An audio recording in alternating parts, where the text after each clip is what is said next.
Ladies and gentlemen, welcome to this week's episode of What the Health Just Happened, where we talk about all things healthcare, community, business, and life. The goods, the bads, the ups, the downs, the lefts, the rights, and everything in between. We are so fortunate to have on a variety of guests way smarter than we are, including today's guest.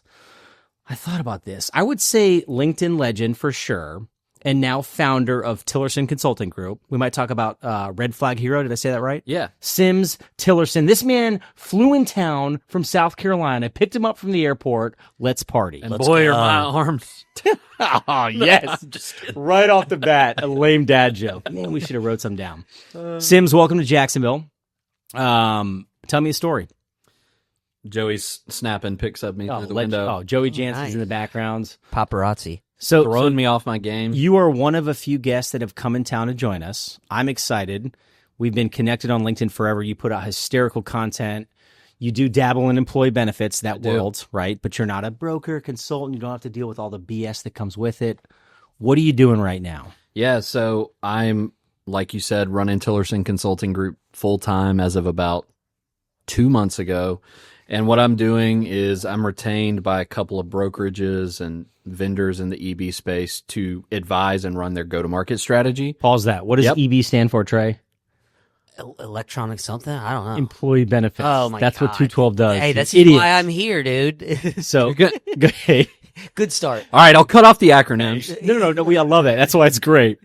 So you're working with brokers, consultants, sorry to cut you off. And so I'm retained by a few wonderful companies to do that. But when I'm not doing that, I'm dropping in to coach teams and coach individual sellers, either at brokerages or vendor solutions, on modern sales tactics, including social sales, but also cold calling, cold emailing, direct drops, door knocking, all the good stuff to get new business. How do you feel about cold calling? I think it has its place. It's not the only thing that I would run, but it has a place in most of the sequences that I create. What's your thoughts? I mean, again, what's the place that it has? Because I have thoughts too. I'm just curious how you feel about it. So I use it as a follow-up. So if I do a direct mail or a direct drop, as soon as I know that my prospect has whatever I dropped off for him, I'm going to cold call. Then I'm going to leave a voicemail. Then I'm going to send an email. But I'm rarely cold calling first right out of the gate. I'm going to start with direct mail, a cold email, or with one of my video messages and social sales plays. This might be most of the conversation. I love sales, right? We're all in sales in some capacity. I have my thoughts on cold calling. So these things too, like you're sending a cold email. What are you dropping off? What are you mailing potential prospects? Yeah, so I do like weird stuff. Yeah, let's get weird. So like I run a play that my buddy Dale Dupree love that dude created, stuff. like the crumpled letter play I run all the time. And the impetus of this is you write a sales pitch, and in the bottom of the crumpled letter, you're like, hey, I know you're going to throw this away anyway, so I went and crumpled it up for you. So I do that. I've done, like I'm working on the CEO of a big brokerage, and he left a funny comment on one of my posts yesterday. I DM'd him and was like, funniest comment of the day on LinkedIn. And he's like, I love that. So I made him a trophy that says funniest comment of the day on LinkedIn and just shipped it to him, and he'll get it tomorrow. But my whole goal with outreach is to remind my prospect that I'm a human, but that I also know that they're human. Their time matters. And I'm proud of the outreach I put my name on. So I want it to be creative. I want it to make people feel something.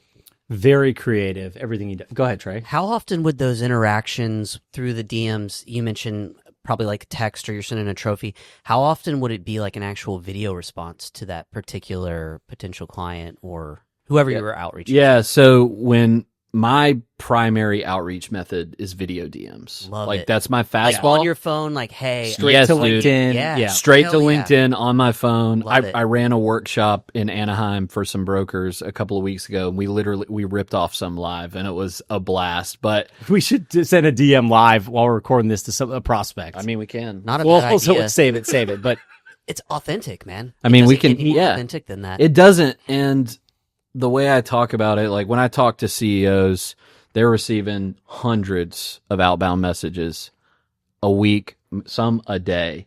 And when I ask them, okay, how many of these are a creative drop? How many of these are like a video message, right? how are you catching the attention? Zero. Zero. I love it that you're bringing this up because I can't tell you how many clients I've gotten by doing a direct video through Instagram because they cannot believe that you're willing to put yourself in front of the camera and say, "Hi, I'm Trey. I just love what you do. I'd love to work with you." And it's not scalable, which people love too. Do you leverage other social media platforms or just LinkedIn? Just LinkedIn. Okay. Smart. Great example. So Adrian, who's like her title CEO for True Talk Benefits, if you open her LinkedIn and the amount of ping, ping, ping, ping, ping, ping, it's like she won't even open it half the time. Depending on a role too, like what does your title say on LinkedIn? There's just, I think, better tactics. I love what 100%. You're doing. Musician also. Yeah. How many instruments? 7. 7. Wow. Fire them off. Guitar for sure. Sorry. Guitar, piano, bass, drums, mandolin, banjo, upright dulcimer. He's smart. He's cool as hell too. Well, anyone that plays piano too is typically very intelligent. And he went to Georgia Tech. Your words, not mine. Yeah, he's a smart guy. We love to compliment our guests. We'll break you down too, though, if you want. All right. We're not there yet. So, again, we're talking about content, putting yourself out there. You've made musical content online. What's the feedback and engagement? Yeah, so like everything, if I post a video of me playing the guitar online, some people love it. A lot of people love to get in my DMs and tell me how much they hate it. But one of the things I love about authentic content, like my music stuff, is that it's polarizing on purpose. Like I'm disqualifying people that I don't want to work with. Like we talked about, me and you don't like to wear suits unless we really have to. Like, I got a sports coat on. I got this from the thrift store. I mean, you look like you're ready to go to visit the White House or something. Yeah. But like, if you don't like my music content, if you don't like my stupid content, if you don't like my dumb tattoos, like my dog wearing a taco, you're not gonna like. Pretty sweet. You're not gonna like how I coach go to market in sales, dude. So like, we shouldn't work together. Man, there's so much to unpack here. One thing, this is the line that I don't even know when I said it. The more popular you get, the less popular you get. Right. So if you put yourself out there and content out there, it does not matter. There are people on LinkedIn land, Insta, like it doesn't matter, who immediately don't like you without knowing a thing about you. Yep. But that's something when you're putting yourself out there, that's just a reality. The other thing you said, it eliminates, if this rubs you the wrong way, we probably shouldn't work together to begin with. I love that. And it's not a big deal. Yep. It doesn't hurt my feelings. It'd be a bad experience for me and whoever that prospect is. Can I ask, how old are you? 32. 32. How old are you? 38. 42. Harrison's in the corner. How old are you? 32, right? So I would say 45 and younger, 25 and younger. Like those are future business owners. Yeah. This is the generation. I'm not knocking 55, 65-year-olds, but they're all retiring, selling businesses. This is the world we live in. Accept it or don't. That's 100%. just my opinion. What's a bad client? Like if someone called you, Sims, I want to hire you to do this, and you meet them, have 2 or 3 conversations like, oh, hell no, I'm not. Yeah, so 2 things. I just found that funny. I'm sorry. You have the bad clients too. Oh my God, yeah. People I want to fire. Yeah. Yeah, and I have to fire clients sometimes to that end, but it's never a bad thing. But bad fit clients for me, one, people that just take themselves too seriously, right? No good for me. 2 is folks that want to hire me to serve as a fractional chief revenue officer, build their go-to-market strategy at first, and then what they really want is Sims, the sales guy, to go sell on their behalf. And I just don't do that anymore because if I did, I'd be way better off going to take a W-2 sales job, right? Yep. So you started this officially, 2 months ago? Yeah, went all in, I think January 6th.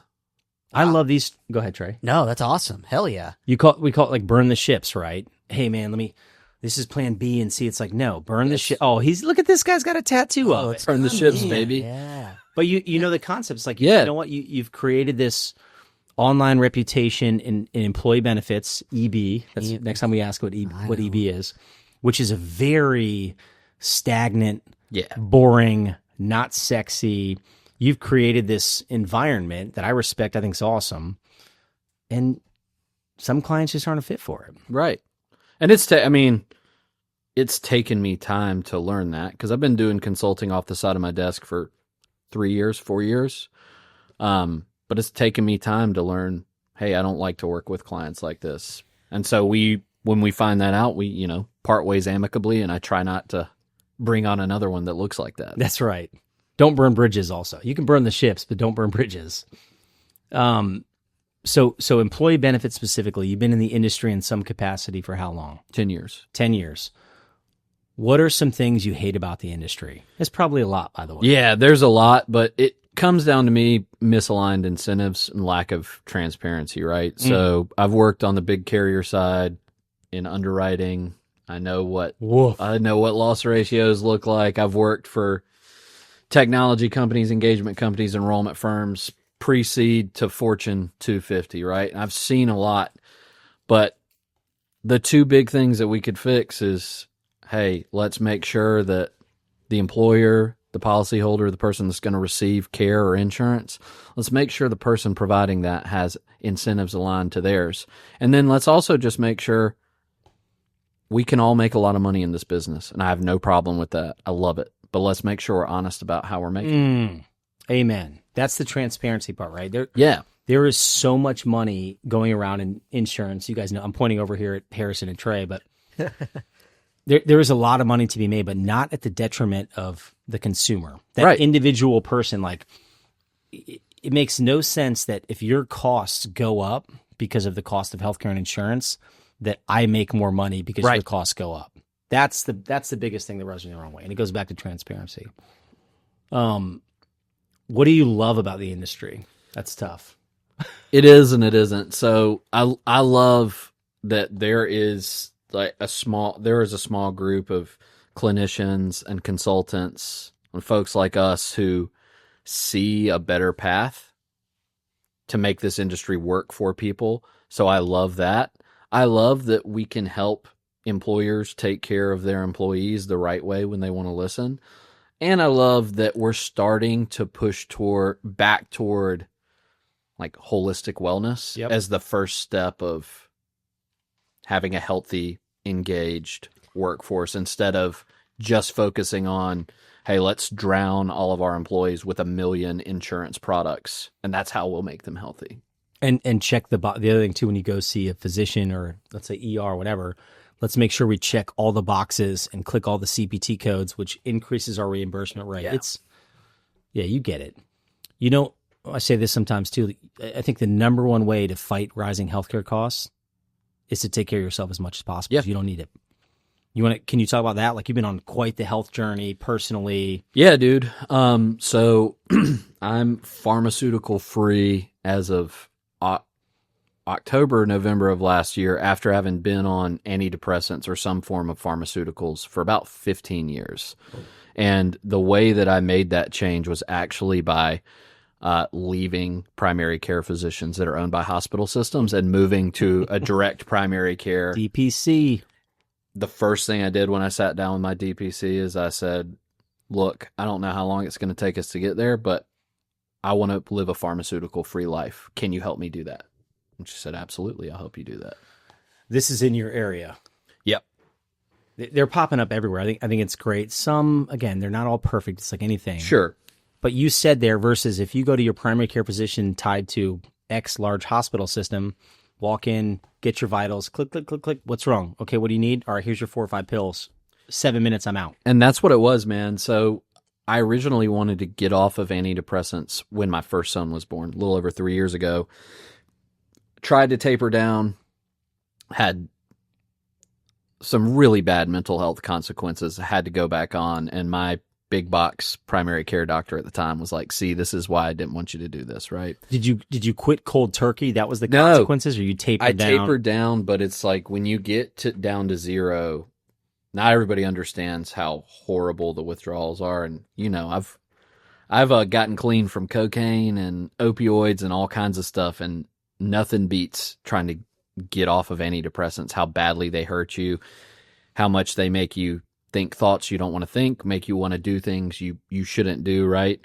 But her solution, when I told her I wanted to get off again, was to prescribe me an amphetamine, because I told her that the reason I wanted to get off made me a zombie, made me too sleepy, and I wanted to be active and alert around my kids. So keep taking this pill, but also take this Adderall or Ritalin. Yes, dude. That's, oh my gosh. Legal drug dealers. Yikes.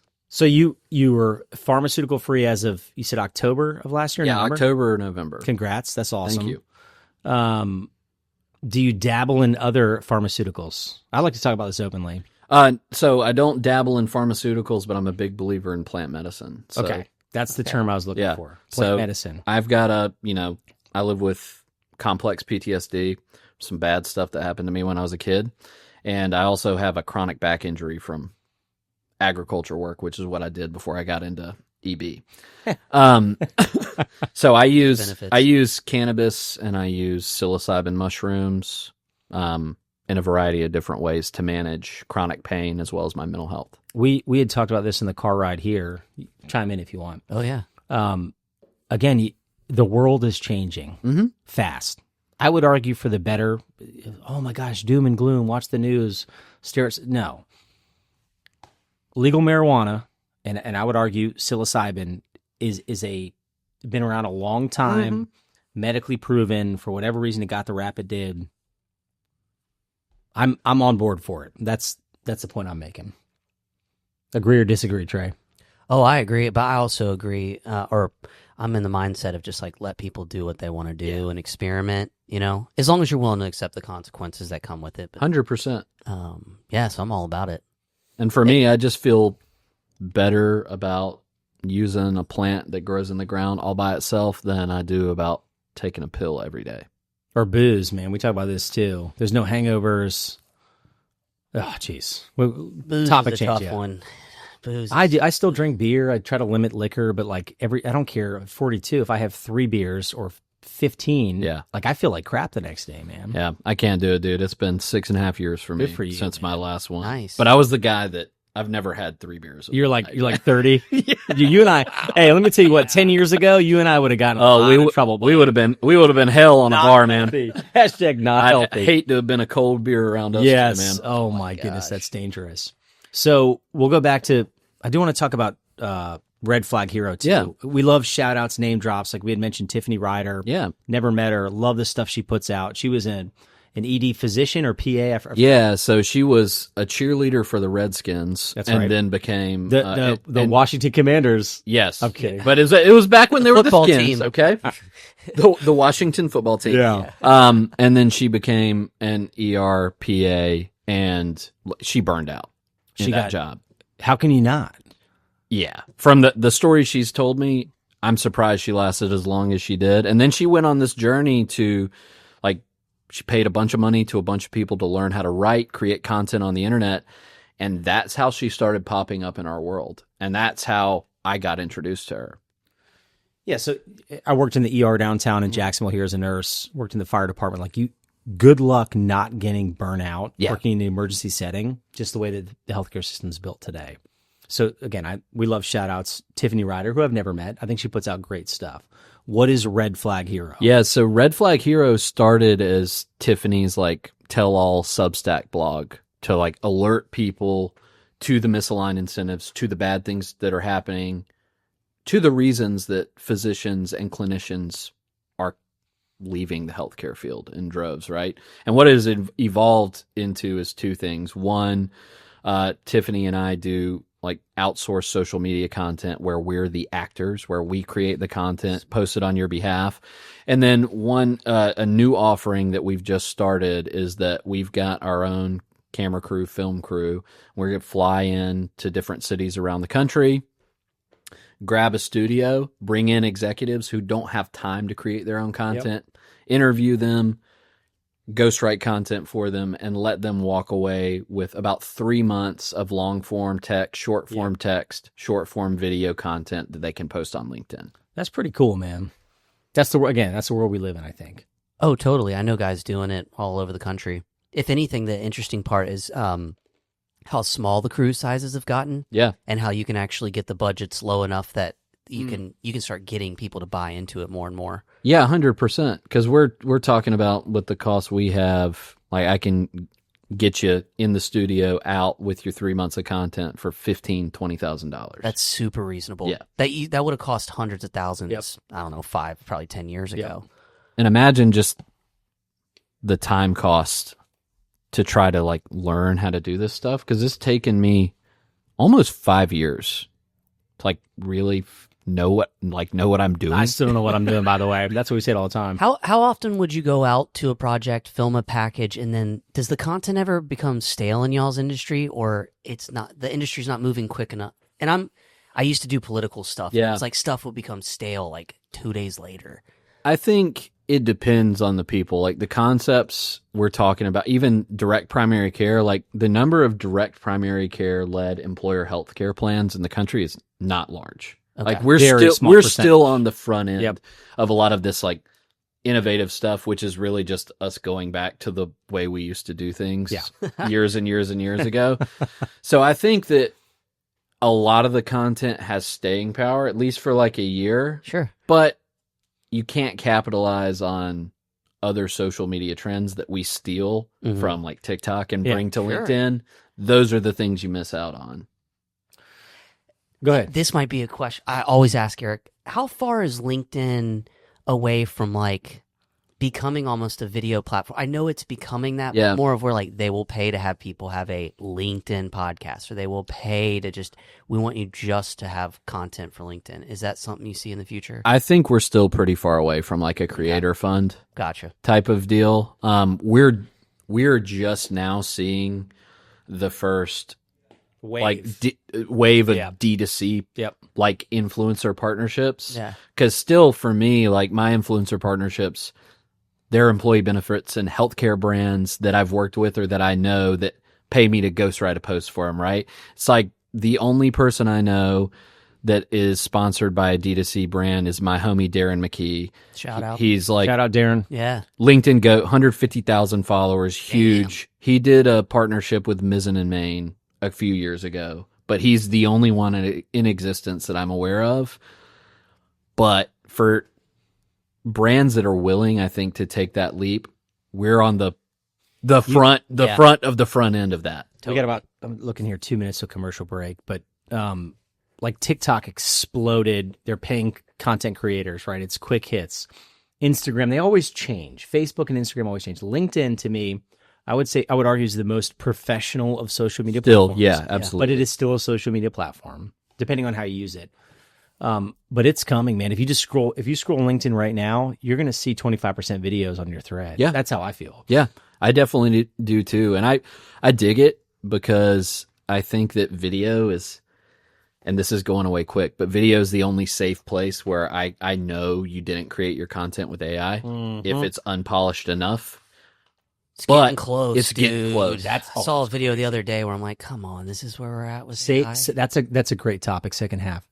We love shout outs. So, hi, Mom, I love you. Shout out, Mom. Shout out to anyone. Business partners, family. Yeah, for sure. I shouted out my business partner, Tiffany, but I'll shout out my old lady, Brienne. My old lady. Wow. And my boys, Jack two and boys. George. Yeah. What other industry experts? Like, I think of Spencer Smith. He Spence puts is the best stuff homie, out. man. Yeah, he puts out the best stuff.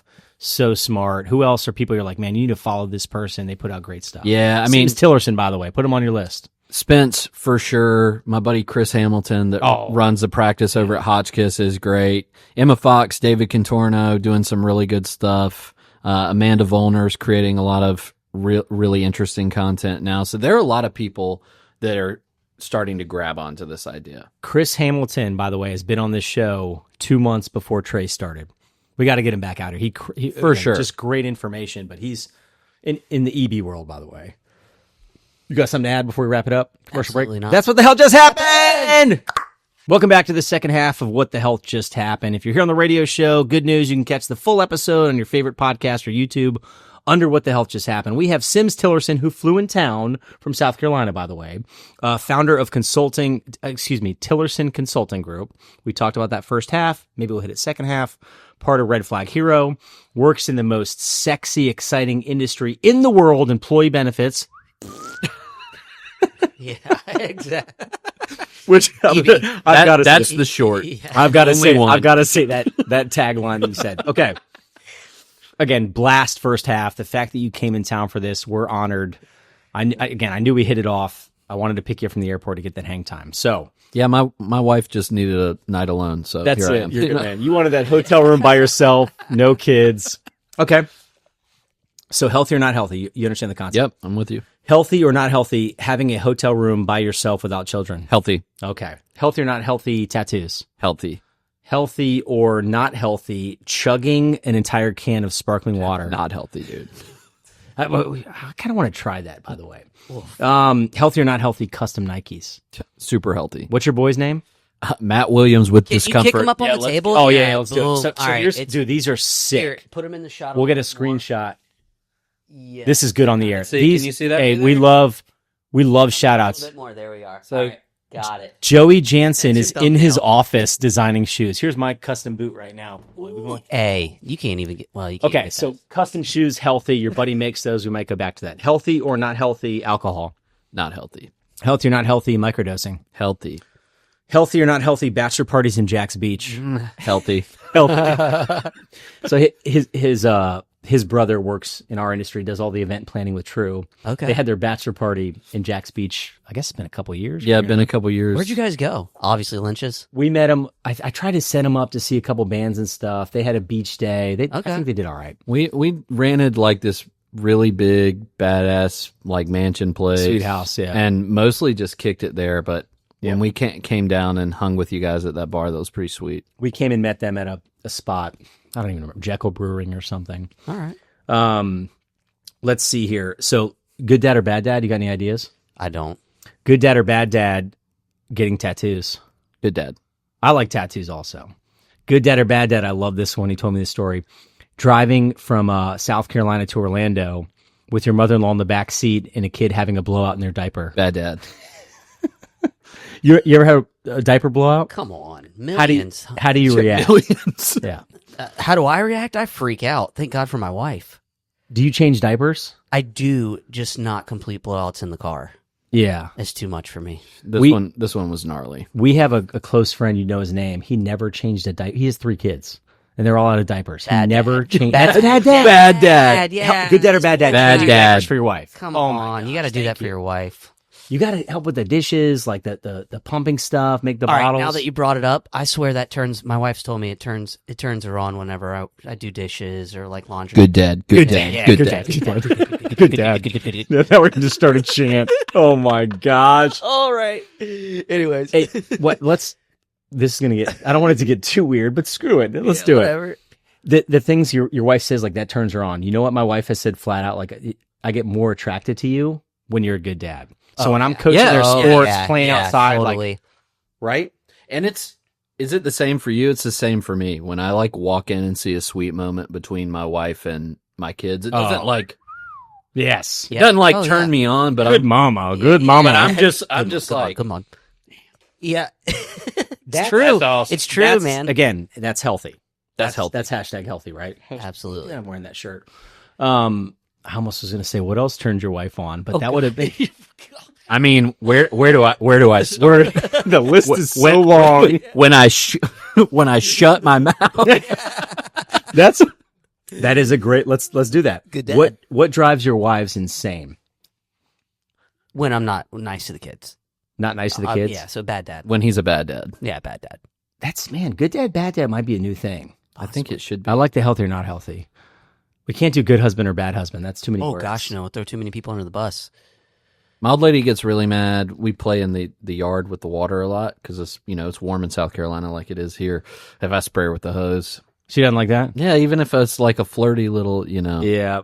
Fair enough. she's not about it. Are you a work from home guy? Yeah, So you get to spend a lot of time with the kids, right? I spend a pretty incredible amount of time with my kids. So I get the kids up at 7. My wife and I kick it with them. Take my son to school at 9. I come back and start my workday around 9:30.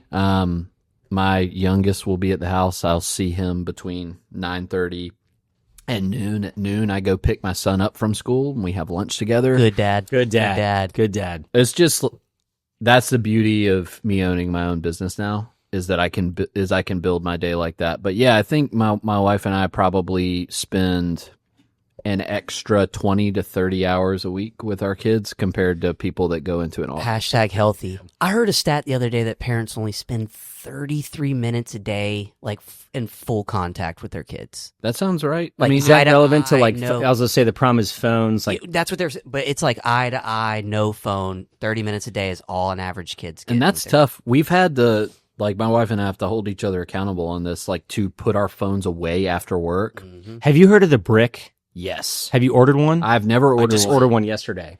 So if I get a brick and I put I attach my phone to it, my phone will only work in this office for like social media. You can still do email and text, but it blocks everything unless you go in that room and are attached to the brick. Mm-hmm. So I'm getting Shout one for out the Brick. office. Yeah. I just ordered 2 of them a couple days Let me ago. know how you like it. I think probably it won't. probably- Do you see my phone? Like this is Yeah. a mess. I think it'd probably help me because I struggle to turn it off when I come out of my office. Same. So I have started, like, when I'm done, I'll just leave my phone in my office, And like, you're- until the kids are asleep. You're also kicking out content. You got to respond to messages. Yeah. That's part of your job, which is tough. My kids again are 6, 8, and 10. I ask them, like, tell me if I don't realize it, because it happens. Yeah. My daughter's like, Daddy, you're staring at your phone. I'm like, oh my God, I just While on the toilet, for 30 well, minutes. hopefully she's not Just walking kidding, on I'm that. kidding. Bad dad. Kidding. Bad. Hey, random question. Would you say you're completely self-taught in regards to like the content creation space? I don't think any of us are, man. Okay. Like,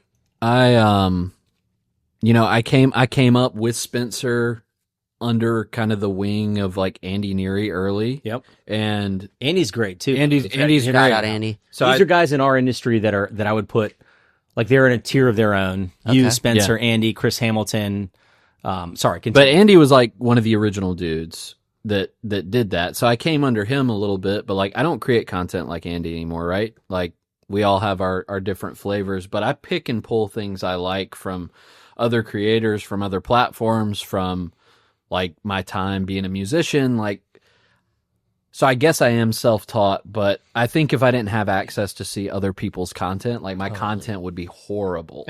Oh, I'm consuming everybody's content Yeah. to see what they're doing. 100%. different. Ooh, that's good. Let me replicate that. Ooh, that's Absolutely. entertaining. Let's call it how it is. People who are scared to put themselves out there, which to me, I'm like, just hit the post button. It's not going to be flawless. How sloppy was your stuff when you first started? Dude, so bad. Trash. So bad. My stuff's still trash. I'm glad I don't. Does Facebook still do the like time capsule stuff where it shows you posts Yeah, you it's make? hashtag not healthy when it's like X's and like memories that Yeah, they should yeah. be promoting to you. So like, I'm really glad LinkedIn doesn't do that, so that I can't see my garbage content from 4 years ago. So Hey, LinkedIn CEO is going to hear this and be like, Good point. Yeah. More engagement. But do you ever replicate if a post hits on LinkedIn? Are you like, I'm going to repost this? 100%. But then you see metrics, you can see it posted. Go ahead, Trey. Was it Randy with PB and Jax or whatnot? Randall Thompson. Randall Thompson. Yeah. Old Dirty Randy. Thomas. Oh, so you know Ian? Random question, but like when you're posting on LinkedIn, he mentioned like if you're actually posting an article, it's like write your caption or whatnot, but then post the article down in the comments section.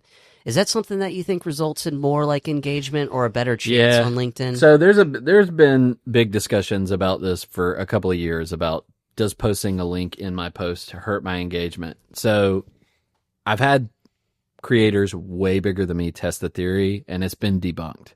Oh, really? So what we've all got to think about is two things. One, even when we're posting a link, we have to write a good hook. We have to write good stories that Hooks people matter. want, All hooks matter. that people want to read. And we don't always do that. And the second thing is when you post a link off site, your dwell time is it's going to be lower. Your impressions, all of your numbers are going to be lower because you're sending somebody off site. It's not LinkedIn punishing you. It's people aren't sitting on your post because they're going to a different site. Another random question for you. Do you do most of your LinkedIn on your phone or on your computer? On my phone. Interesting. 100% on your phone. Okay. I'll do like a little bit on the computer, just like when I'm working, if I go check, but like I create 99% of my content, including my video content, on my phone. So Oh, the video content for sure. Other than the show, it's all cell phone. and so everything that you're creating is vertical. No reason to even go in. Okay. Healthy or not healthy, social media platforms. Not healthy, man. I'm going not healthy. I can't. It's people want to distribute. I'm getting there. I'm going to argue the other side. Fair. LinkedIn, healthy or not healthy? I mean, not healthy just by itself. I don't think. I'm one of those guys that like the reason I don't have any other social media is because I'll sit on TikTok for 4 hours. Yeah, and get nothing dumb done. videos. And at least on LinkedIn, I'm like prospecting and making money. And I feel okay about that. I'm going back. That's Smart. my theory on social media. If I have TikTok, Instagram, Facebook, like I want to get rid of all of them. It's a me problem. It's not the social media. Like I'm going to watch dumb golf videos, people falling, like stupid So true. cat videos, insert Fights. whatever it is for you, right? Oh, check out this sweet tattoo. It doesn't matter. That's a me problem. Yeah. If it's not driving engagement, again, whether it's the show or your business, like that's a waste of time. This is strictly my opinion. But you have to understand, if you're doing this stuff just to get likes, followers, and impressions, I think you're doing it the wrong way, which you do not do, right? You're social selling, you're putting stuff out there to like, it's not to be famous. It's not to get likes and followers. No. Yep. And I won't. That's healthy. I won't ever get famous on LinkedIn. I'm niched down in employee benefits. Like, oh my God, how could I be? Could I be more boring? But it's You're not boring. That's why people like you. But I don't need I've made viral posts before, and they're cool and they feel good. But guess how much money the post that does 500,000 impressions makes me? $0. $0. It's the highly relevant post that gets 30 likes and 5 comments that I get 10 DMs that are like, hey, Sims, I need to pay you some money right now to work with you. People need to understand that, right? You can have 500,000 impressions and 250 likes. It doesn't matter. Versus another post that gets 5 engagements and they call you up and say, Trey, I want to hire you to do camera work. That's like, or I want to hire Tillirson Consulting Group. That's not everyone thinks that way or agrees with it. So I can't remember who told me this line. I love it. Being popular doesn't pay the bills. It doesn't, man. It doesn't. There's a big creator. He's influencer level, hilarious. John Kraske, he's from out LA that I'm connected with, but he always makes hilarious posts about like, hey, I just made this post that got 1 million impressions and so happy to know that Amex now takes impressions to pay my credit card bill. Hey, I love it. I'll give him credit, but I'm stealing that. Again, I go back to just post. You're not going to be good. It's not going to all hit. It's not going to be relevant. This is for people that are comfortable doing it and want to do it. Just hit the post button. Yeah, dude. And good news is when you start, your stuff is going to be trash, but nobody's going to see it anyway. It doesn't matter. Yep. What do you hate doing about that? Anything? Yeah. So I love creating content. I love writing. I always thought that I was going to be a writer, like professionally. And now I guess I kind of am a little bit. It just looks different. So I enjoy that. I love building real connections with people and like taking those off LinkedIn. But the negative side of it is I do feel like I'm always on to an extent because people stay commenting on my stuff. Like, I don't stop commenting on my stuff at 5 p.m. Yeah. You know what I mean? Yeah. They don't Maybe they stop. should have a feature for that where it just like They kind of could. cues it until you wake up in the morning. Auto reply after 5 I p.m. don't know, maybe. Yeah, turning it off for sure. I'll tell you personally, I just hate distributing content. I like LinkedIn. I learn from it. I read a bunch. That's the one platform I think I use. But if I could delete Instagram and Facebook off my phone tomorrow, I'll do it. You could. I mean, Facebook's deleted for sure. I just still have Instagram because, again, I love those damn cat videos, man. Yeah. I hate cats, by the way. I should mention that. So what? Yeah, I told you we go off the rails Just here. cat videos. Let's see. We got 10 minutes left. We could probably go longer too. But what are you most excited for? Which is a broad question. Yeah. 6 months, a year, other than a tattoo in the future. Yeah, I hope I can squeeze one of those in tonight for real. But what I'm most excited about is leveraging Tillirson Consulting Group to build the life I want. Because I'm not chained to like trying to climb a corporate ladder anymore, right? And I only need to make so much money. So I'm trying to build a life where, you know, I work 20, 30 hours a week, kick it with my kids, go take off a Friday to go get a tattoo all day if that's what I want to do. So I'm excited about about building like a business that fits into my ideal life, if you will. That's, again, I think it's a generational thing. Money matters, right? You got bills to pay. I always think I got to buy cars for my kids. I got a daughter. We're going to have a wedding. I got college. Mathematically, do all three go to college? Probably not. But Yeah, you better hope not. But at what cost, right? Yeah. At what cost is money that important to where you're just miserable? Or just not around, or Yeah. not there to enjoy your life. I said, I feel bad. I'm jetting out of here, but I'm coaching my son's baseball game tonight. I can't And that's wait. awesome. I cannot wait for that. Good Yeah. dad. Good dad. Good dad. Trey, you want to share your thoughts on youth baseball? Man, my son's getting dominated in youth baseball, dude. But Eric said you kind of went through this with your son. How old's your son? He's in, so he's 7 playing U8. You can probably put him on HGH at this point. Yeah, that's right. Put him on that sauce, dude. All right, gotta go. No, I mean, baseball is fun. It's just hilarious. They're doing machine pitch. Yeah. So all these kids are learning that for the first time, but man, we're getting It destroyed. is very tough. And again, whether your kids play sports or music, as adults, we're like, man, this kid's he's got to be better. And it took me the first season I coached something. I'm like, dude, these kids are 5 years old. And there's a lot of parents out there that are nuts, like absolutely crazy. But you got to realize, like, the chance of your kid going pro, less than 1%, less than half of 1%, right? And they're kids. Well, and as long as they're having fun at the root of it, it's like, all right, they're having fun. Good no, dad. sir. Yeah. We will win Good at dad. all costs. Well, these other teams, that's how they were. Yeah. And they were Now, winning. again, you see it youth sports. I would say youth sports right now is not healthy, by the way. Yeah. Parents specializing year round in one sport, traveling year round. Like, I don't know. Like your learning kids- multiple. Are your kids instruments. playing sports yet? Are they old? Not No? yet. Okay. But So- I imagine you'll have them playing sports? Yeah, we'll have them playing sports. We're going to have them playing music, and then we're going to have them just doing whatever What they pick. what they pick, like Correct. what they want to do. Correct. Do you come from a family of entrepreneurs, or are you No. the first one? Or, just... I am like the first one. So my dad is the CEO of a really big company in Georgia. He rose up the ranks from marketing manager to Sure. do that. Big company. Yeah, about 1,000 employees. Wow. So he Who does their benefits? I'm kidding. I love asking that. It's actually USI now. But like, so his view is colored by his experience, right? He's like, I worked my ass off and came from the bottom, and now I'm running the show. And he imparted that type of wisdom on me early in my career, and that's what I started trying to do. But I don't believe that any job is safe. I do not believe any job is safe. And, I've been burned before. I've burned myself before.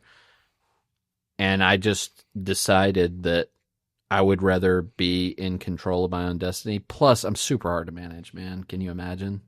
You and I could not work together. There's no chance. Just zero work. Yeah. It would be Zero work, sir. Lots of fun. not healthy.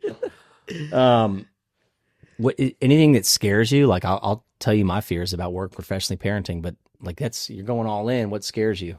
What keeps you up at night? So right when I got started, and I know it's not been that long, but I was I got the yips is what I called it. Like, my shit wasn't hitting, my prospecting was not working, and I was like, oh man, You were shanking the golf ball. like, man. this doesn't work, and the whole stuff I teach is how I sell, and it doesn't work, and so I'm not going to make any money. Obviously, that's not what has been happening.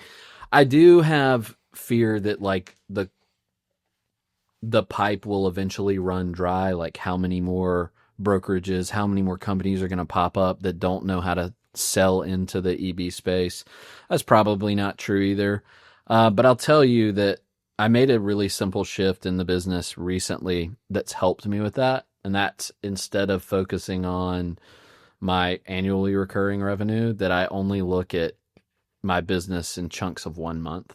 So I'm not really thinking far enough ahead to be afraid that I'm going to fail. Okay. That's interesting, right? And I think that goes back to solopreneurship too. When you have a business, you got to look at annual recurring revenue, all those things. You're going month to month. Yeah, because I pay me. Yep. I have expenses in the form of software and like flying down here and stuff, but I'm in complete control of all that. I don't have to worry about making payroll like I've had to do in some startups where I was a partner before. That is real stress when you have another person's livelihood at stake. But I don't have that anymore. And by the way, I'm not going to scale my business. I don't want to. What? Go ahead, Trey. I love hearing you say this. Yep. So I'm in a very similar situation to you. I'm the overhead. That is it. Yeah. And my wife likes to ask, what does this look like 10 years from now? And it's just interesting because I'm going to only hire freelancers. So like I could probably actually grow a big company without even actually having to have any employees in a sense. So, and I imagine maybe you're in the same boat where like the sky's the limit, but at the same time, the overhead's so low that it can kind of bring the stress levels down. Yeah. I mean, Eric and I were talking about this. I had a job a few years ago where I found my line of like, more money doesn't matter to me anymore because I made a bunch more than I needed and it didn't make me feel markedly better, right? So I know my number that if I hit it, we can live a super comfortable life. It's really feasible. Amen to that. And I'm just not, I don't need to build a huge enterprise. I have a bunch of people working for me. I didn't start my business for that. I started my business so I could control my life. So you could pick your kids up from school. Exactly. So you can have lunch. So you could watch cat videos if you want. So I can watch cat videos if I want. Because like I said, I don't enjoy working. Like it is what it is. I don't like to work. I don't. I mean, well, I'll second that. The other thing, this is sometimes I try to look at certain perspectives. Like I like to ask, what's the worst that could happen? Mm-hmm. I mean, minus we talk about death and losing people on the car ride. I can get hit by a bus on the ride home. 100%. But when it comes to profession, that's the one reason I keep my nursing license up.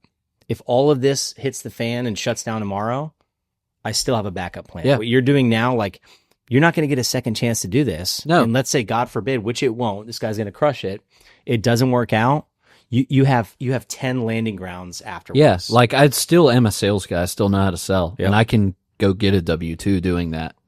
Don't do it. If everything hits the fan, I will not do it unless I absolutely have to. But the way things are going, the way the industry has shown up for me and rallied around me, we're in good shape. Now, again, dude, you flew down for this. We've had a couple people come in town, including your brother, by the way. Shout out Joel Barrett. Shout out Joel. That's right. Joel. That was before the cameras, by the way. Any other shout outs, any things you want to hit before we wrap it up? That's the hardest part is when we run out of time. Oh, man. This has been a blast. I think we've hit everything I wanted to chat Good times about. for sure.